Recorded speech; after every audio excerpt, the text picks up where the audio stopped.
Hello. Hello. Welcome to Session 5 of the Parenting Teenagers course. We hope you found the course enjoyable and helpful, and that it's making a difference to your family life.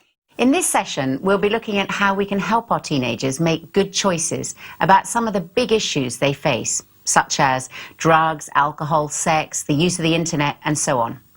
Some of these subjects might feel difficult and embarrassing for us to discuss with them. Parenting teenagers is at times highly enjoyable, and at others deeply frustrating. In the summer that Benj was taking his final exams before leaving school, he asked if we would help him to buy a ticket for a big music festival that was taking place over a weekend in the depths of the countryside, about 3 hours away from London. We thought it sounded like a really good way for him to unwind after all the revision pressure of his exams, so we waved him off, wishing him a great time. He called us late on Sunday evening to say the car they'd travelled in was stuck. And then, to our absolute horror, right at the end of the conversation, he mentioned that he had his final Spanish exam first thing on Monday morning, and he wasn't sure if he'd make it back in time. We couldn't believe it. We were simultaneously furious that he hadn't told us he still had a paper to do, and frustrated with ourselves that we hadn't checked. Neither Scylla nor I slept that night, thinking Benj had blown his chances. Somehow he made it back, totally exhausted, scraped into his exam just in time. He didn't do very well in that paper. Teenagers won't always get it right, but we can't cocoon them in a protective bubble from all the dangers in the world at large. Inadequate though we may feel, our task is to equip them as well as we can, because they're going to have to learn to make their own choices.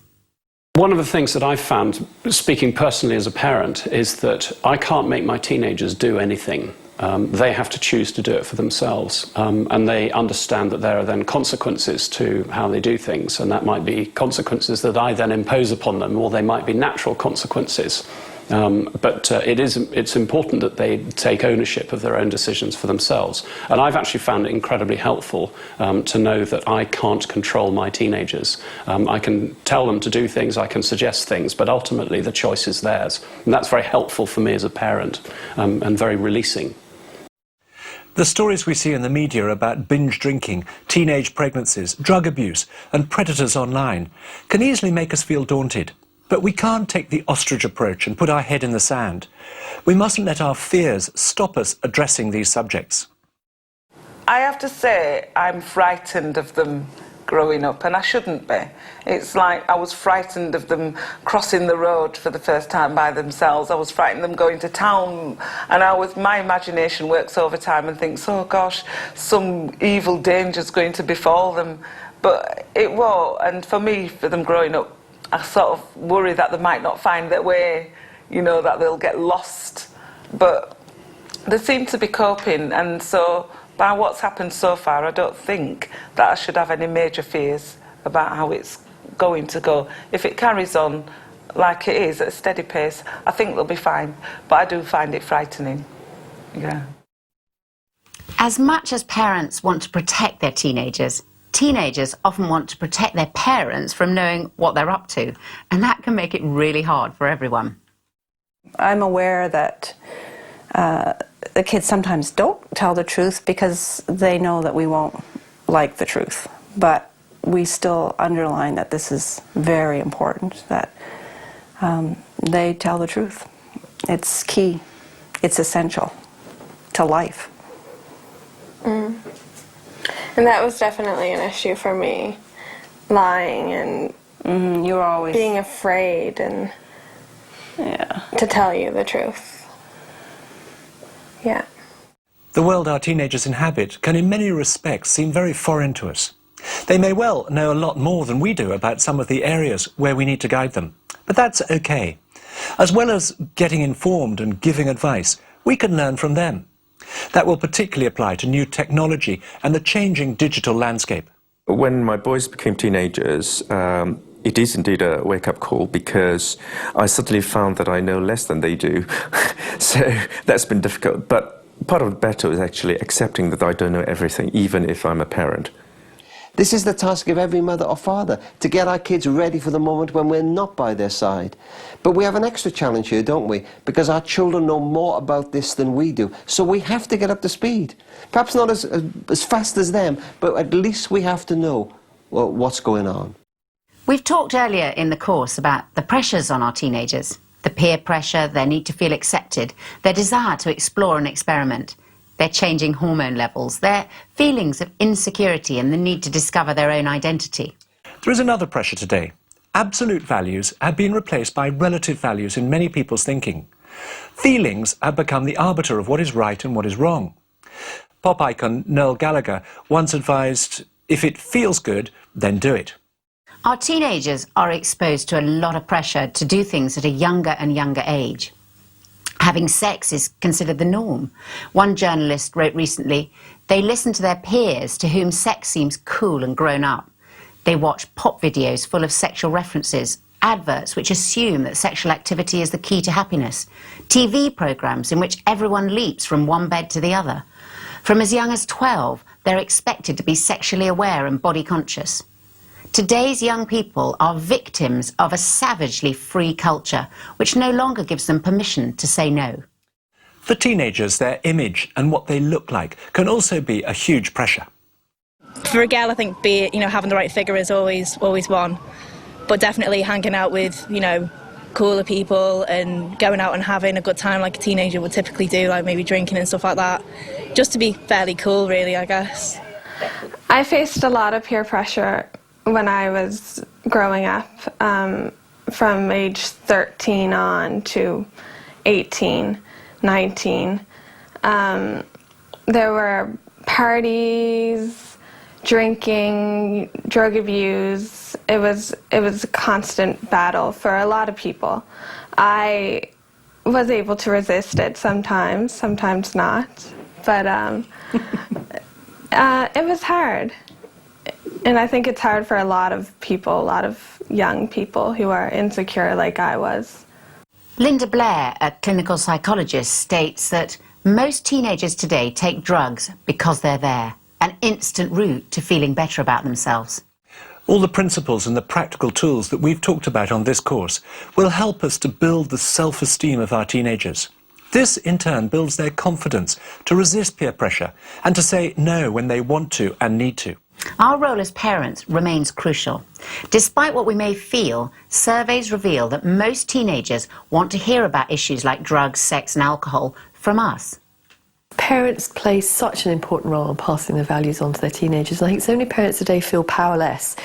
Lots of parents say to me that surely the peer group or society are more influential than we are, but that's so untrue. If parents are connected, spending time with their children, giving them boundaries, giving them love, giving them authority, and being with them, they are fundamentally influential. There's a lot of evidence to say that teenagers may go through that rebellious phase, but will return to the moral and value framework that their parents have given them, and that's to be celebrated.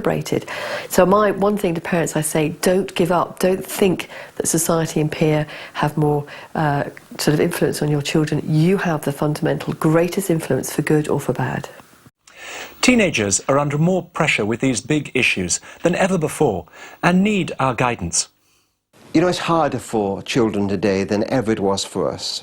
One psychologist put it like this. He said, when I was a teenager, I walked down a corridor, and either side of the corridor were doors. And on the doors were written things like excessive alcohol, gambling, promiscuous lifestyle, drug abuse. He said, but all the doors were locked. And occasionally you hear about one of your friends who'd gone behind one of the doors. He says, today's teenager walks down that corridor and all the doors are open. And their friends are in the room saying, what are you doing out there? We're having a blast. It's why it's vital that parents take time to talk to their children about these big issues. Sex, drugs, self-esteem. If we don't talk to them about sex, somebody else will. And that is true for all of the big issues. Passing on our values takes patience, grace, time, but it's absolutely vital. Because we love our children, we want the very best for them. Part of our role in discussing these issues is to give them a longer perspective. They need to know that if they sleep with someone, there's a risk of the girl getting pregnant or of either of them catching a sexually transmitted disease. Images they look at on a screen will stay with them and can affect their thoughts and emotions for years to come. If they get drunk on a regular basis, they can do things they'll later regret. They may not hear elsewhere what is best for them and for their future. As part of a study in sex education at school, a newspaper article reported a girl called Faye saying this: I think we should have been told about the emotional side of it, how it can screw you up, how you can get involved with people who don't want to know you.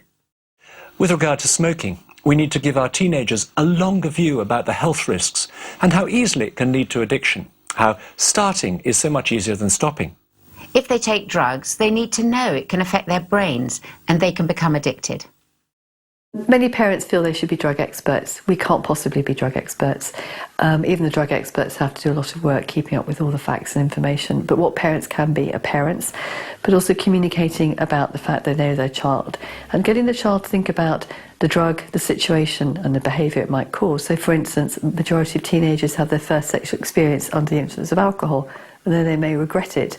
That actually it may cause antisocial behaviour or it may cause addiction. It's not just the drug, it's the individual child and the situation they find themselves in.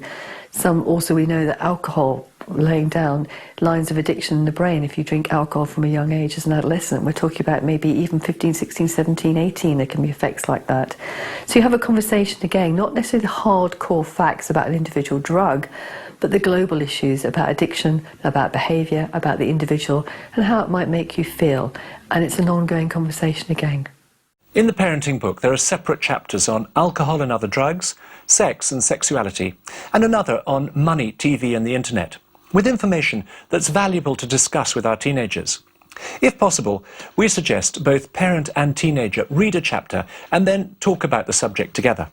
In doing so, we're helping our teenagers to make informed choices and to construct a moral framework to live by. In order for children to develop and in order for teenagers to develop a moral framework, it's very important that they have a self-awareness initially.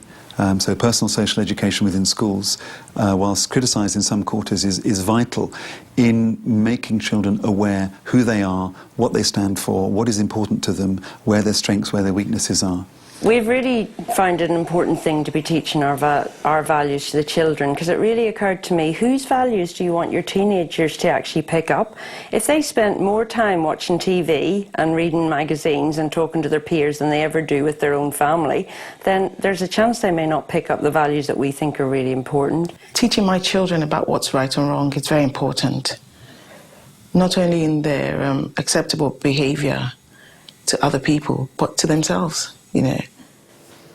As a family, I think for us the important values are honesty with each other and I think showing respect. For example, our faith values are really important to us, but again it's not something we can enforce or impose on them. We have to model it and encourage them and invite them to and make it as user-friendly as possible without excluding or prescribing or dominating their own, allowing them their own freedom to make their own decisions and find their own faith values, if you like. The opportunities arise just by living to teach a value. And there's one I remember when Liam was part of a rugby team, and he was expected to be there every Saturday morning to play rugby. And on a Friday evening, there was an opportunity to have an all-night lock-in with the youth group. And so we actually said to Liam, you can go. We're really happy for you to go. But you've got this commitment on Saturday morning and we will pick you up at 9 o'clock and we will take you to your rugby club and you will play rugby. He went off to the lock-in and it was up to him how much sleep he got, but we were there to pick him up and take him off to rugby club the next morning. So he got that understanding of commitment. And we just saw that he was probably about 12 at the time, 13, but we realised that that was a value that we wanted him to carry right into his adult life. When the going gets tough and our teenagers are faced with hard choices, the conversations we've had with them and the values they've absorbed will help to protect them. We need to pass on advice, even though it won't always be apparent they're listening or agreeing with anything we say. You know, all over the world I meet parents who say, I must be the worst mother on the face of the earth. I'm a most terrible father. But when you've been doing this for as long as I have the privilege now of talking to men and women in their 20s, whose parents I spoke to when they were small children. And they say to me, you know, my mum and dad thought I didn't listen to a thing, but I did listen. And what they said to me about alcohol came to me that night when I was in the pub. And although I did start smoking, what they said to me about smoking came to me when I was 17. And when I was about to climb into bed with my boyfriend, what my mum said to me that night really made me step back in that moment. It is incredible how much we do affect our children. We must never give up. We are their mother, we are their father. And you know what? If they know that we love them deeply, our words have an extra power. We sow those seeds, we keep planting, and we wait for them to grow. And they always do grow. So, to help our teenagers make good choices, we'll need to get informed ourselves on the basic facts so we can work out how best to equip them. First, drugs. We need to know how and why taking drugs can affect a person's mental health and emotional stability. As well as talking to our teenagers, on a practical level, our encouragement would be not to give them too much money. When children have access to a lot of money, there are greater opportunities and temptations with regard to drugs and alcohol. If we're worried about whether our teenager is being offered drugs or is under pressure to take them, taking an indirect approach is best, so they don't feel attacked or accused. They're more likely to open up through a casual chat than an intense grilling. I remember there was a conversation we had with one of our children where the start of the conversation was something like, do you come across drugs at a party, or are any of your friends taking drugs, or what happens at these sorts of parties? And it gives freedom for them to start to talk about the pressures they're under without actually feeling that they're the ones under the spotlight. And so drugs has been very helpful to do that in a sort of what's happening at parties kind of conversation. A second area we need to address is alcohol. Whatever our own views about drinking alcohol, this will probably be a big issue for our teenagers. We have to think carefully about what we model as well as what we tell them. Parents have to understand that the way that they treat alcohol is also a lesson that their children are going to learn. So if they are constantly saying, oh, I could kill for a drink, or I could murder a pint of beer, it's giving children the message that you have to have the alcohol in order to be able to cope. And that is a message which is going to help children rely upon alcohol when they're older. So I think the parents have to understand that alcohol and the way that they relate to it are values that will be transferred to their children. And just be mindful of that when you drink in front of your children. We need to be informed about the effects of alcohol and what constitutes a unit, and the number of units that are safe for men and women. We need to make sure our children know the law regarding the age at which they're allowed to go into a bar or are allowed to buy alcohol from an off-licence, so that we can have an informed discussion. This will vary greatly between countries. For some parents, in some cultures, drinking alcohol will be a non-negotiable. For other parents, this will be a negotiable issue, particularly if they're trying to teach their teenagers to drink in moderation at an appropriate age. I think it comes down to the individual. With Alexander, he was very insistent he wouldn't touch alcohol until he was 18. He was totally sold on that one himself, whereas Oliver, being a more free-spirited child, just wanted to push the boundaries. And it's about managing that compromise with them. Yes, you may allow a bit of alcohol, but don't take it to excess. Parties are the time when our teenagers will be under the most pressure to drink alcohol. We need to help them to make good choices in these situations, and we can do a lot by talking through a sort of party checklist with them. For example, will parents or other adults be there? Will alcohol be served? What will you say if you're offered alcohol? What time does the party end, and how are you intending to come home? More than likely, they'll say we're making a huge fuss about nothing, but persevere. Once they know we're serious and we're doing this to support and help them navigate the sometimes choppy waters of teenage parties, they'll get the hang of it. I remember one party I dropped somebody off at. They were so mortified at the idea of me going to this party, they would almost rather have died. So I went in, I drove them to a party, them and their friends, and I went in on my own to this teenage party, and everyone looked at me as if I was a complete freak, and spoke to the parent and said, you are expecting this child, la la la, yes. I went out, and then they went in on their own as though nothing had happened. So they could disclaim all ownership of having anything to do with me at all. It's hilarious, but it worked for me. I got what I needed, he got what he needed, and it was all okay. One mother with 2 teenage girls said, "I always cook them a favourite meal before they go to a party, so I know they've got food in their stomachs in case they're offered a drink of anything." Third, we need to discuss with our teenagers the issue of sex. Penny Palmano, writing about teenagers, observes, "The age at which teenagers become attracted to the opposite sex appears to get younger and younger. When I was 13, I was still going to marry my pony." As with all these issues, we can help our children to know they have a choice and encourage them to have the confidence to say no when they want to. There was an article not long ago by a teacher writing in the national press about the need to help teenagers faced with the pressures to be sexually active. She described trying to get an essay from a girl who'd suddenly stopped working. She burst into tears and told her she couldn't concentrate on anything while she was so worried. She thought she was pregnant. The teacher wrote, "An hour later, going against every rule in the book, I was standing outside a lavatory cubicle reading Sarah the instructions on a pregnancy testing packet. I suspect I was praying as hard as she was while we waited for the blue lines. She was not pregnant. She hugged me and wept some more and thanked me. The next morning, she brought me the essay." This teacher also described an occasion when one of the girls she taught asked her, "Is it all right if I don't sleep with my boyfriend? I don't want to, yet they all say I'm being tight." Her relief when I told her that it was certainly all right was almost palpable. Talking to our children about sex, little and often over the years, is much better than one big talk. The temptation is to think if we cover everything all in one go, then we'll never have to talk about it again. But an intense, in-depth lecture will tend to turn them off. We have talked about the subject of sex. It probably started when they were quite young, when we were watching TV together, because again it's a bit-by-bit approach, and sometimes if there's something on the TV in a TV program, then it sparks a conversation. But I can't ever remember having a major talk. One of the issues that did come up recently with the girlfriend was that I asked my son not to have her in his bedroom with the bedroom door closed because I felt uncomfortable about that in the house. Quite often they take over our lounge and they're on the sofa together, all having great big cuddles and so on, and watching a film together.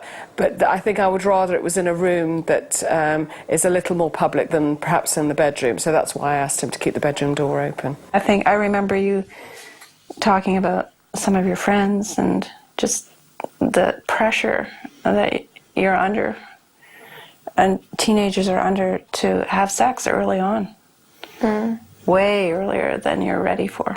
And I think we've talked about that issue in relation to friends, but sometimes it's also applied to you. Right. Yeah, it definitely happens a lot. Where I live in Canada, it's at a young age as well. I mean, I'm sure it happens everywhere. But I saw it going on. And with people would be having sex who didn't even know each other. They'd be drunk and 12 years old or 13 years old. It was scary for me. What is going on? I didn't know much about it, or I had never experienced it, so it was all just foreign to me. You mean you hadn't experienced sex? What do you mean by that? Yes. Yeah. Yeah. That's good.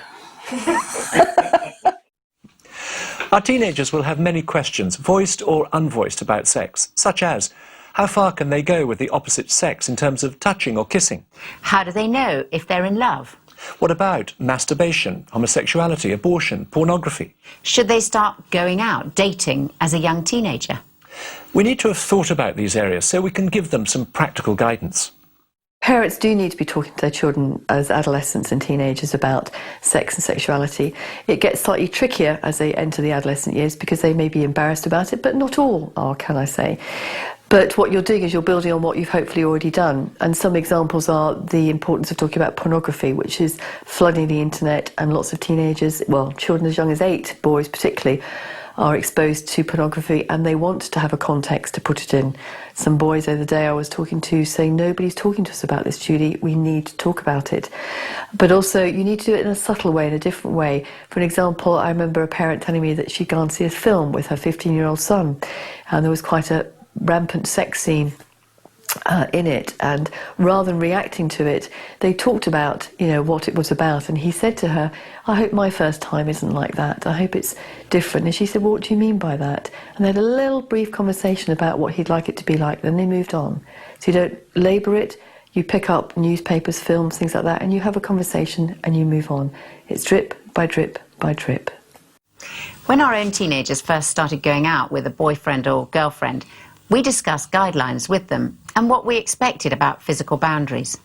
We impressed upon them it was their responsibility to be clear about these boundaries with the other person, and the onus was on them to uphold these standards for both their sakes.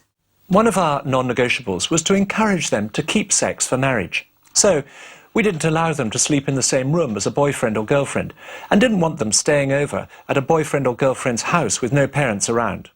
Then we had to trust them to make good choices based on the advice and the values we'd imparted to them. We would rehearse our guidelines again if and when we were worried that they were feeling under pressure to cross a boundary. And we warned them that alcohol could lead them to do things they might later regret. We also need to talk to our teenagers about sexually transmitted diseases, STDs. Currently in the UK, 1 in 10 16 to 19-year-olds carries the disease chlamydia, which is symptomless for carriers, but can later damage a woman's fertility and may lead to an ectopic pregnancy. Teenagers need to know that condoms don't offer 100% protection against either STDs or pregnancy. We're giving them a long-term view, not only to protect them now, but so they're best equipped to build a lasting relationship when they're older. We decided to talk to our own children about the difference between cohabitation and marriage, and to explain why, statistically, couples who cohabit before marriage are more likely to split up. I remember one woman who married young and was soon divorced saying to us, "We fell into bed together at university. We got married a few years later. I see now how living together clouded our judgment. We were totally unsuited to each other." Whatever our own values regarding sex, if we want to help our teenagers make wise choices, we do this best by talking with them. Well, the values that are important to us are that they appreciate that they are precious beings. And I'm talking in terms now of boyfriends and things like that. We're trying to help them to understand not to sleep around, don't try sex out just because everybody else is, all out of curiosity. We are trying to instill in them that that is something really precious about yourself, and once you've given it away, it's gone. And so it's best, if you can, to save that for your husband. It's absolutely vital that parents talk to their children about sex, but we have to be careful not just to be negative, not just bring to them the dreadful warnings of things that can go wrong, but also the message that sex is a good thing, that sex is a beautiful thing, that sex is a gift of God. And I think it's very compelling for a mother and father to say, I share this with you, my sexual ethic, what I believe is right and wrong, because I want the best for you. Not because I want to rob you of fun, but I want to bring you not only fun, but satisfaction and relationships that will last a lifetime. A fourth area where we need to help our teenagers make good choices is with the internet and electronic games. The world of the internet and electronic games is changing fast. We may feel very ignorant, but we need to get up to speed, both so we can know what's going on in our teenagers' world and so we can guide them about the choices they make. We can help them to see the great opportunities of online communication, as well as the potential dangers. There'll be implications to what they post online. A UK government advisor on the internet recently warned teenagers, be wary of making impulsive tweets or social networking updates.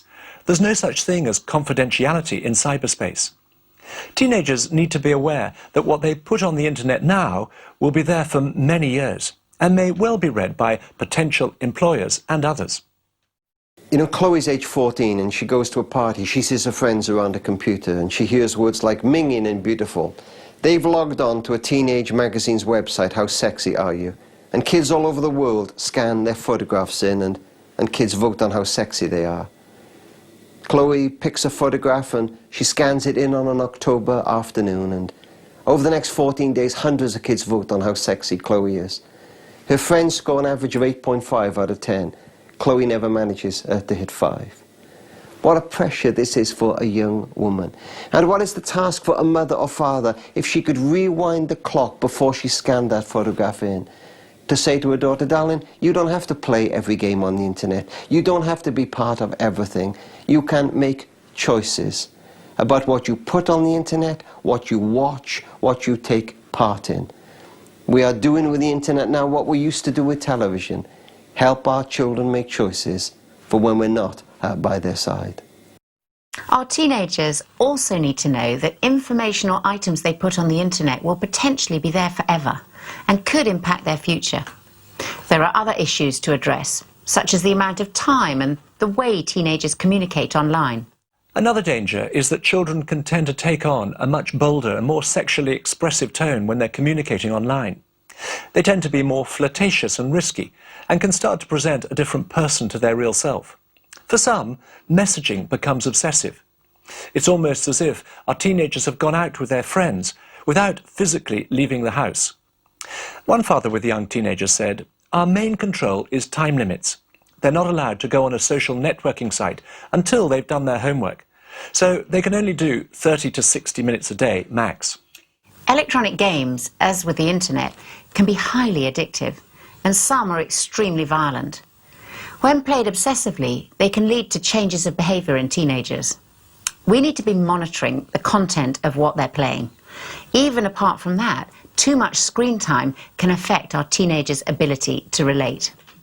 Most people are concerned about internet safety and pedophilia on the internet, but the real risk to many more children is the fact that while they're spending more and more time interacting with virtual friends, they're actually spending far less time in face-to-face contact with real friends, as well as the people that love them, members of their family. Eye-to-eye contact has dropped dramatically. And with that comes the fact that our children are not learning how to get along with people, how to negotiate relationships. Their social skills are not being fully developed, and these are absolutely imperative if they're going to have successful relationships and successful marriages in future. As with all these issues, it's what we model that will have a big influence on our teenagers. It's really important to lead by example.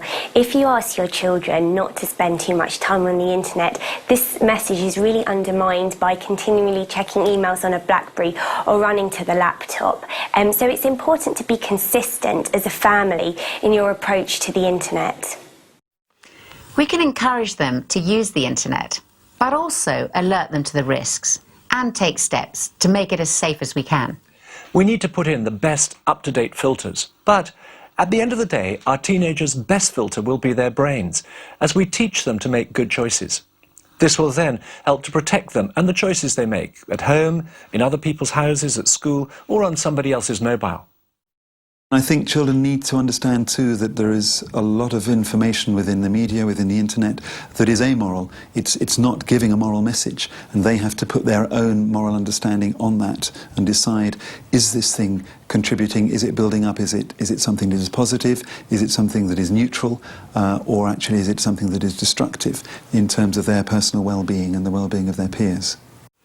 Some parents think that if they got things wrong themselves as a teenager, or since, whether with drugs or sex or alcohol or the internet, they have no right to guide their children or put in boundaries on that issue. But we mustn't let our own mistakes stop us. Rather, we can pass on to our teenagers what we've learned, perhaps at a cost to ourselves. I can remember, actually, I was at a friend's house when I was a teenager, and we watched a horror movie, and my parents would never have a horror movie on. And actually, it really scared me silly, and I had nightmares after that for a long time. And so these sorts of stories you're able to share with your teenagers to say, this is a consequence if you do these things. Please learn by our mistakes. Don't discover them for yourself. There's lots to discuss with each of these big issues facing our teenagers today. That's the end of part 1. Please look now at the questions in your manual.